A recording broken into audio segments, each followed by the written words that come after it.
안녕하십니까, 이성수의 증시 토크입니다. 자, 시장이 갑자기 큰 폭의 하락세가 나타나다 보니 많은 투자자분들이 당혹스러워 하시리라 그렇게 생각이 됩니다. 자, 어제 밤 사이에 미국 증시가 6%대 정말 살벌하게 하락을 했죠. 자, 이러한 급락으로 인해 가지고 오늘 아침 우리나라 증시 큰 폭의 하락이 있었고, 비록 지금 낙폭을 많이 회복하긴 하였지만 대부분의 종목들이 제법 깊은 하락이 발생했습니다. 자, 이러다 보니 시장에 대해서 두려움을 느끼시는 분들도 많이 늘어나셨으리라 생각이 되는데요. 자, 이 점에 대해서 저는 오히려 이렇게 생각을 합니다. 자, 석 달 동안 우리나라 증시 힘차게 달려왔는데 지금 정도면은 한 번 정도 잠시 쉬어가면서 에너지를 충전해도 괜찮다. 저는 그런 생각이 듭니다. 제가 왜 이렇게 이야기를 드리는지 오늘 증시 토크 끝까지 함께 하시면서 내용 함께 하시길 바라겠습니다. 자, 생각해보면 지난 3월 말 이후부터 해서 한국 증시 정말 빨리 반등을 보여왔죠. 우리나라 증시뿐만 아니고 전 세계 증시가 3개월 만에 정말 빠른 증시 회복을 보였습니다. 자, 3월 초 코로나 쇼크를 모두 이겨낼 정도로 반등 강도가 매우 강하게 나타났지만 지난 밤 사이에 미국 증시가 정말 허무하게 급락했습니다. 이런 이야기 있었잖아요. 나스닥 지수가 10,000포인트를 넘어서서 만스닥 뭐 이런 농담 아닌 농담이 있었는데 어떤 중요한 마일스톤을 넘은 직후 시장이 피로감을 느끼면서 바로 조종세가 크게 나왔던 것입니다. 그 결과 우리나라 증시에도 악영향을 미치고 있는데요. 자, 이러한 모습은 이번 주에 한국 증시에 여러 가지 피로감이 점점 쌓여가던 모습이 있어 왔기 때문에 자, 일정 부분 불안불안했던 것도 사실입니다. 제 증시 토크 이야기를 드리면서 비록 저는 긍정적으로 생각하지만 잠시 꿀렁꿀렁 거릴 수는 있다라는 이야기를 종종 언급드렸는데 그 이유는 시장의 피로 물질들이 쌓이기 시작했기 때문입니다. 자, 피로 물질로 대표적으로 세 가지를 생각해 볼 수 있습니다. 자, 급격하게 쌓인 신용융자, 그리고 주가지수 2200포인트부터는 매도세가 나올 가능성이 높아졌던 국민연금을 중심으로 한 연기금 등의 매매 수급, 그리고 우선주의 이상 급등 현상, 요 세 가지를 보더라도 시장에 피로 물질이 쌓이고 있다는 것을 느꼈고, 자, 그 부분이 일시에 터진 그런 모습이 어제 그리고 오늘 나타나고 있습니다. 자, 일단 신용융자 같은 경우에는 너무 빨리 증가했어요. 자, 절대적인 규모 자체는 11조 원대 중반 이어가지고 뭐 부담스러운 수준은 아닙니다. 절대적인 규모 측면에선. 하지만 이 증가 속도가 너무 가팔라요. 증가 속도가 이렇게 빠르다는 얘기는 한편으로는 신용융자 잔고는 다른 여러 가지 레버리지 투자를 대표하는 바로미터이기 때문에 뭐 은행에서 마이너스 대출을 받아가지고 주식 투자하신 분들도 크게 늘어났다는 증거고, 뭐 카드 빚을 땡겨와서 투자하신 분들도 늘어났다라는 결정적인 증거입니다. 시장 전체적으로 레버리지가 커져 있는 상황이기 때문에 한 번 정도는 김을 빼줄 필요가 있었던 상황이에요. 자, 그리고 주가지수 2200포인트 이상에서는 국민연금을 중심으로 한 연기금의 매도 물량이 오히려 나올 가능성이 높아진다 라는 이야기를 드렸죠. 자, 그래서 지난 월요일에 증시 토크에서 언급드릴 때 주가지수 2200포인트 위에서는 국민연금 중심으로 한 연기금 기대도 하지 말자라고 이야기를 드렸고, 아니나 다를까 주가지수 2200포인트를 톡톡 건드렸던 지난 월, 화, 수, 목 이렇게 나흘 동안 연기금 등은 6,666억 원의 순매도를 보였습니다. 자, 그리고 우선주 이상 급등 현상 이야기를 드렸습니다. 이 우선주 급등 현상은 어제 이야기 드렸죠. 지난 3개월 동안 종목이 정말 빠르게 종목 단위 또는 업종 단위 또는 테마 단위로 해서 뺑뺑뺑뺑뺑뺑뺑 돌았는데 그 이제 뺑뺑뺑뺑 자금과 시세가 돌다 보니 이제는 지쳤어요. 그러다 보니까 자금 중에 일부가 우선주에 가서 일탈 현상을 일으키면서 최소한 과거 선례를 보더라도 우선주가 시세를 터뜨리면 최소한 단기적으로라도 좀 숨고르기 과정이 나타날 수가 있었던 여러 가지 정황들이 있어 왔습니다. 그게 이제 어젯밤 그리고 오늘 주식시장에서 우리나라 증시에서 나타나고 있는 것입니다. 자, 그리고 이번 하락 과정에서 미국 증시 같은 경우에는요, 이게 여러분들 그 다우지수나 S&P 500 지수 하락폭 보시면 이거 너무 과도하다라는 생각을 느끼셨을 거예요. 거의 뭐 반올림하면 7%잖아요.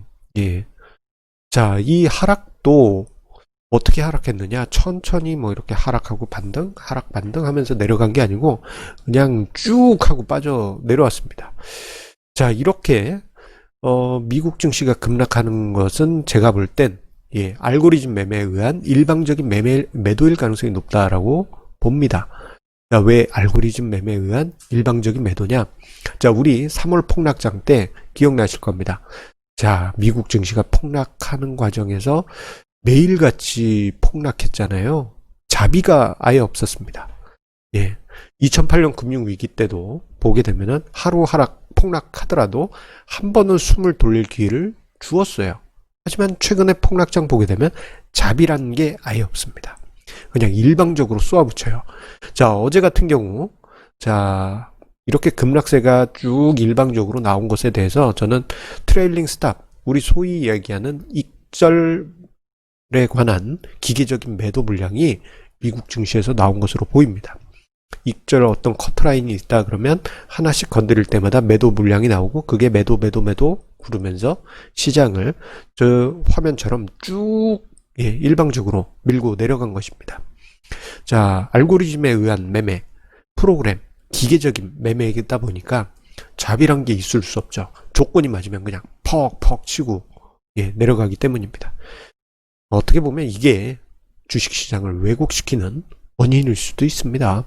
자, 미국 증시는 그런 부분이 자 어제 나타났고 오늘 우리나라 증시는 상대적으로 개인의 자금이 엄청나게 유입되면서 자 그나마 그래도 숨고르기가 좀 순탄하게 일방적인 폭락이 아닌 순탄한 조정으로 이어지고 있습니다. 자, 그런데 어쨌거나 일방적으로 시장이 상승하다가 자 이렇게 조정장을 만나게 되면은 좀 불편한 게 사실이죠. 하지만 우리가 이 부분을 좀 생각해 주실 필요가 있습니다.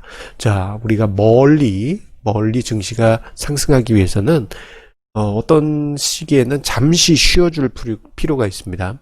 지금 3개월 동안 주가지수가 1450에서 2000 거의 200포인트까지 거의 한 50% 상승했잖아요. 자, 이 정도 상승하게 되면요, 시장의 피로감이 매우 높아지게 됩니다. 자, 지금 화면상의 자료는 2008년 금융위기 이후 2009년의 장세 흐름인데요. 자, 보시게 되면 3월부터 해서 6월까지 강한 상승이 나온 이후에 자, 시장이 잠시 쉬어줍니다. 뭐 하락 상승 반복한 게 한 두세 달 갔어요. 자, 그 후에 주식시장은 다시 순탄하게 상승하면서 자, 2011년 2010년, 2011년 랠리가 계속 이어지게 되는 것입니다. 자, 우리가 긴 관점에서 시장이 상승하기 위해서는 이렇게 한 번씩 쉬어가 주는 것이 오히려 더 긴 안목에서는 필요하다. 저는 그렇게 생각합니다. 그래서 오히려 지금의 하락, 이번 주 후반에 나온 하락에 대해서 오히려 부담스럽지 않게 그렇게 보고 있습니다. 자, 지금 화면상에 최근에 종합주가지수 흐름을 제가 띄워봤는데요. 자, 보시게 되면은 자, 지난 3월 초 폭락 직전까지 증시가 반등을 했죠. 정말 빠른 속도로 반등한 것입니다. 자, 이제는 조금은 숨고르기를 해도 이상하지 않고 오히려 숨고르기를 하고 더 멀리 가는 게 낫겠죠. 여기서 계속 상승하는 게 좋아요 라고 생각하실 수도 있는데 여기서 계속 상승하잖아요. 그러면은 단 몇 달 동안의 상승 후 정말 대폭락장이 찾아오게 됩니다. 이건 후유증이 너무 심하게 남게 돼요. 자, 그래서 이렇게 이제 정리를 해볼 수 있겠습니다. 자, 일단은 시장이 쉬는 것은 오히려 큰 관점에서는 저는 오히려 반갑게 생각합니다. 다만 이렇게 쉬어갈 때 시장이 꿀렁꿀렁할 때 시장 충격이 클 수 있기 때문에 여러분들 빚내서 투자하시는 것에 대해서는 절대적으로 경계하시라고 이야기 드리고 싶어요. 자, 자주 강조드립니다만 빚을 내서 레버리지 투자를 하는 것은 고속도로에서 날카로운 단검을 운전대에 거꾸로 꽂고 운전하는 것과 같습니다. 잘 운전해서 가면 다행이죠. 그런데 우리 생각해 보세요. 갑자기 앞에 차가 급정거를 했다. 그럼 내 몸이 쏠리겠죠. 그럼 어떻게 됩니까? 큰 상해를 입게 됩니다. 사고가 나지 않더라도요. 자, 이게 바로 레버리지 투자의 위험성입니다.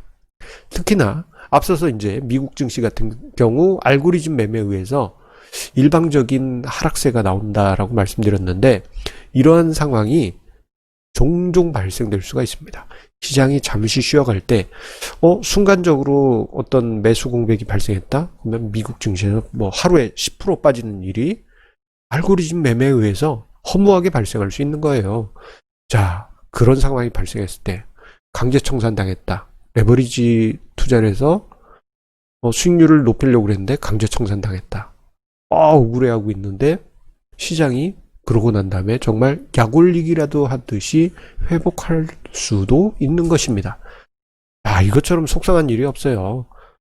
자, 그래서 우리 이 부분 제가 잔소리처럼 계속 강조드립니다만, 자, 신용융자, 레버리지 투자, 빚내서 투자하는 거 철저하게 경계하시고요. 자, 여러분들 특히 3월 이후 주식 투자를 시작하신 분들 같은 경우 너무 공격적으로 투자하시는 것 같습니다. 자, 3월에 그 폭락장 때 주식 투자로 난다긴다던 사람들도 신용융자와 레버리지 투자로 시장에서 강제 청산당하면서 퇴출된 상황들이 정말 많습니다. 주식 투자 잘하네, 정말 매매 잘하네, 이런 사람들도 그냥 시장에서 퇴출됐어요. 자, 그런데 3월 이후 들어온 개인 투자자분들 입장에서 보면 뭐라 그럴까, 여태까지 이런 하락장을 경험한 적이 없을 수 있고, 그러다 보니 이런 하락장이 충격으로 다가올 수 있습니다. 근데 여기에 빚까지 썼다? 정말 심각한 심리적 충격을 받을 수 있는 것이죠. 그래서 절대 빚내서 투자하지 마시라고 이야기 드리고 싶은데, 제 주변 지인들도 그렇고 좀 여러 가지 제 칼럼의 답글이나 영상의 답글을 보게 되면 부채도 자산이고 그것을 제대로 관리를 못하는 사람이 잘못이고 인생을 바꾸려면 주식 투자에서 빚을 써야 된다라고 그렇게 말씀하신 분들이 있는데, 과거 선례부터 정말 많은 분들을 보았지만 빚을 내서 투자하셨던, 레버리지를 너무 많이 사용했던 투자자분들 중에 생존하신 분이 그렇게 많지 않습니다. 자, 도박처럼 투자하지 마시고 오히려 우리 안전하게 투자하면서 이번 조종장을 현명하게, 오히려 마음 편하게 대하시길 바라겠습니다. 자, 한 가지 공지 안내 드리도록 하겠습니다. 자, 우리 이제 2주 남았습니다. 6월 26일, 2주 남았어요. 6월 26일 금요일 저녁에 85차 저희 정기 세미나가 예정되어 있습니다. 자, 이 코로나 사태 때문에 온라인으로 실황 방송을 할 예정이고요. 자, 저의 온라인 세미나 함께하고자 하시는 애청자님들께서는 자, 영상 본문과 댓글 최상단에 세미나 참여 관한 공직을 남겨놓도록 할 테니까요. 자, 참여 꼭 많은 분들 함께 하시길 바라겠습니다. 자, 항상 우리 애청자님의 구독, 좋아요, 알람 설정, 그리고 공유해 주시는 그 마음에 감사드립니다. 자, 요즘 들어서 좀 공격적인 투자자분들이 늘고 있는 게 실감이 납니다. 여러모로. 자, 우리 애청자님들은 최소한 안전하게 투자하시면서 우리 장기적인 성공 투자 함께 만들어 가시기 바라겠습니다. 자, 그런 의미에서 주말 편안히 보내시고 우리 다음 주 월요일에 다시 만나도록 하겠습니다. 감사합니다.